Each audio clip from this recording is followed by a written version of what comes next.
To the front bench, the Lib Dem opposition spokesperson, Luke Taylor. Thank you, Ms McVeigh. It's my first opportunity to serve under your chairship. I welcome this chance to once again talk about knife crime in this place and outline the ways in which this heinous crime is miring communities and claiming too many lives. And whilst I wholeheartedly disagree with the member for Ashfield on most topics, this is an important debate, and I hope that for the sake of all the victims, we can find constructive suggestions to improve the situation today. Because I think, as we can all agree, across the political divide, that young people in every corner of the country should not be growing up in a climate of fear. I've spoken several times to outline the approach that Liberal Democrats believe in, because unlike the party next to me, we believe in evidence-based policy making. And the approach that has worked in Scotland and shows signs of success in London, and which holds the most promise of all, is the public health approach to knife crime.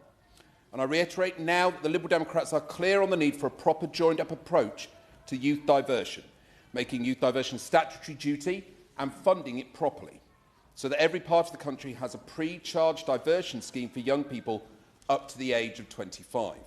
But I'm increasingly conscious that over the last year or so, figures on the extreme right of British politics, seemingly with the backing of a string of American malcontents that reaches right from the mad fringes to the White House, have chosen to weaponise the issue of crime in London, painting a picture that very few Londoners recognise themselves of a city that is somehow rife with violent crime on every corner, as though we've all descended to lawlessness, scared to walk the streets because of a mad, feverish crime wave driven by liberal middle-class squeamishness. This is a nonsense, and as a proud Londoner, I totally reject it.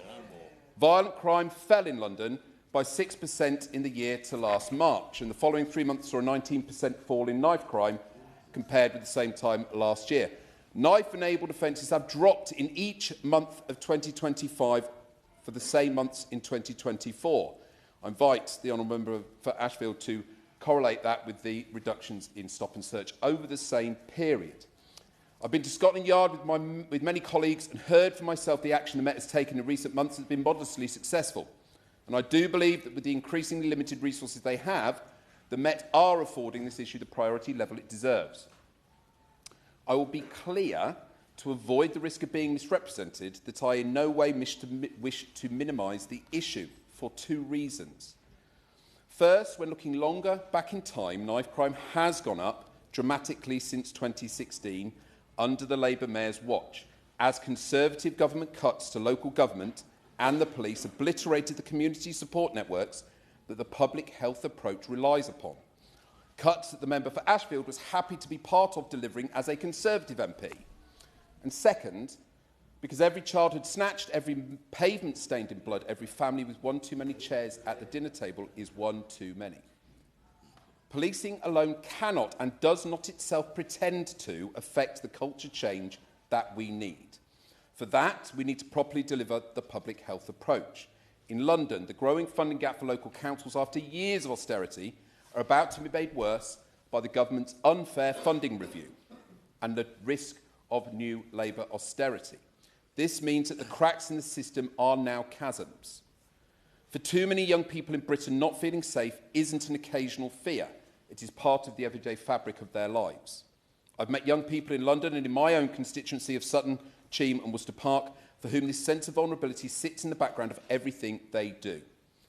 And what we fail to recognise too often is that when young people start to believe that no one else will protect them, they begin to ask themselves a simple but devastating question. If no one is going to keep me safe, how do I keep myself safe? For some, this is a turning point. That's the moment when anxiety stops being a feeling and starts becoming a plan. Far too often, that plan involves carrying a knife. We cannot wait until a child reaches that point. We have to intervene before that fear hardens into a decision to carry a weapon. Last May, 60% of young people told the Ben Kinsella Trust they feel worried about knife crime. A 2009 study by the Centre for Crime and Justice Studies showed 85% of young people who carry a weapon say they do so for self-protection. Many of the knives they carry are not exotic or illegal zombie knives that attract the headlines, nor weapons smuggled in on small boats. They are kitchen knives. That isn't organised criminality. That's the tragic banality of a deteriorating everyday experience. Absolutely. Sandy's still developing the argument, but does he accept that one place that young people should feel safe is in their own home? And with the online world and messaging platforms, any intimidation, abuse and threats that might take place in school or on the street follows them 24 hours a day. And actually many parents, sometimes in the next room, have no idea what threats and intimidation their children are facing. I think the member for his intervention, and whilst I do agree that ensuring protection online is important, I think, as we've heard already, the loss of those officers most closely supporting children outside of the home, such as those in schools, are equally as important, and the loss of those in London is going to be devastating to our communities. Tackling knife crime cannot just be about enforcement. It has to be treated as a health issue. It must be addressed early, consistently and systematically. It must bring together a whole range of services to deal with young people.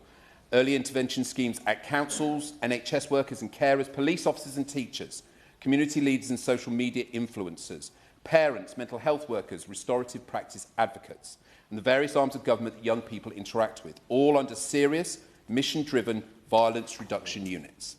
And it needs political buy-in, rather than meaninglessly aping its language without funding its tenets, which is a mistake the former government made with its serious violence strategy in 2018, and which the London Mayor has made by not giving the violence reduction unit in London the tools it really needs to do its job as effectively as possible. And if we married up with the other key steps, it could be utterly transformative, turning good public policy into a vision for wider social renewal for young people. The Minister may be aware that I met with her predecessor to discuss this approach in more detail earlier this year. I asked her if she would be willing to meet with me to continue that discussion and see where we can work together on this vital issue. Ms McVeigh, surely in 2025 we have grown beyond the two-dimensional approach to the causes of crime or the response to knife crime the member of Ashfield presents. Surely by now we should be able to recognise that violence spreads amongst those most vulnerable like a virus, but can be stopped in its tracks with good interventions acting as a vaccine to stop the spread.